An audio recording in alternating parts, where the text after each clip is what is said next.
Hi students, how are you?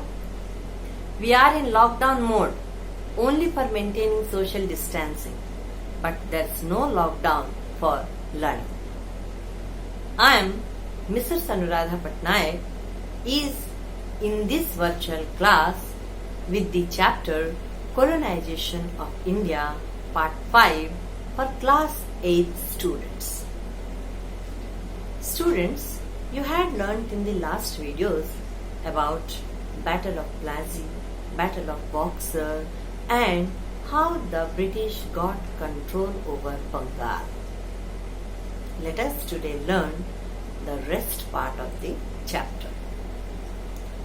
When Warren Hastings became the Governor General for all the territories of British in India, at that time the Bengal, Madras and Bombay were directly brought under the control of the company. But there were three native powers in the Deccan which remained independent. Those three powers were the Maratha, the Nizam of Hyderabad and Hyder Ali of Mysore. First, let us learn how Mysore was annexed. Before that, let us learn why the British wanted to annex Mysore. The first reason is British got alarmed at the territorial expansion of Hyder Ali. Second, Hyder Ali got good relations with the French, which the British did not like. Third, the French got control over the port Mahe, through which they extended their trade with the Europe. But British want to block the trade of the French so that there will be no trade rivalry for them, and instead they wanted Mahe port for themselves. These all causes resulted in the war of the company with Mysore. This resulted in 4 Anglo-Mysore wars between 1767 to 1799. The wars between Mysore and East India Company were called as the Anglo-Mysore Wars. There were 4 Anglo-Mysore wars fought. The first between Hyder Ali and East India Company. Hyder Ali was the Sultan and ruler of Mysore in southern India. In the first Mysore war, Hyder Ali won. In the second Mysore war, Hyder Ali was defeated and died during the war. The second Mysore war was held in 1780 and extended up to 1784. And during this time, his son Tipu Sultan carried on the war until peace was made. The third Mysore war, on one hand, the British, the Nizam and Marathas entered into an alliance, and other hand, there was only Tipu Sultan. In this war, Tipu Sultan was defeated.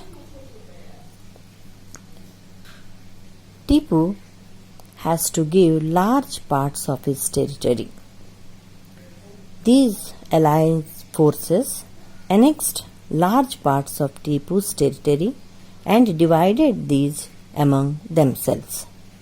Tipu had to pay a huge fine and send 2 of his sons as hostages to the British camp. Tipu Sultan's refusal to accept the subsidiary alliance led to the Fourth Mysore War. The Nizam joined the British against Tipu. Tipu died in 1799, fighting bravely to defend his capital, Srirangapatnam. Now let us see how the Maratha power was subjugated. In 1770s, an intense power struggle among the Maratha chiefs was held.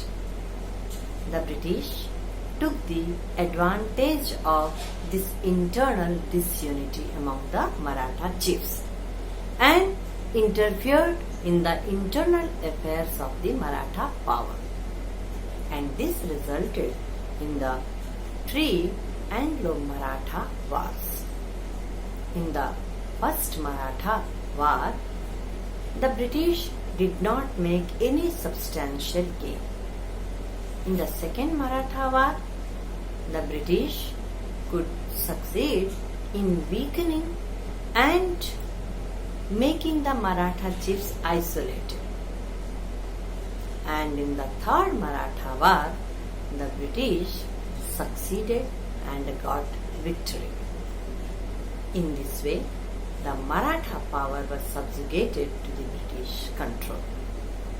By now, you had seen how the Marathas and the Mysore native powers brought under the control of the British, and the Nizam of the Hyderabad was the first to accept the subsidiary alliance. In this way, Maratha, the Mysore and the Nizam of Hyderabad got subjugated to the British Empire and power.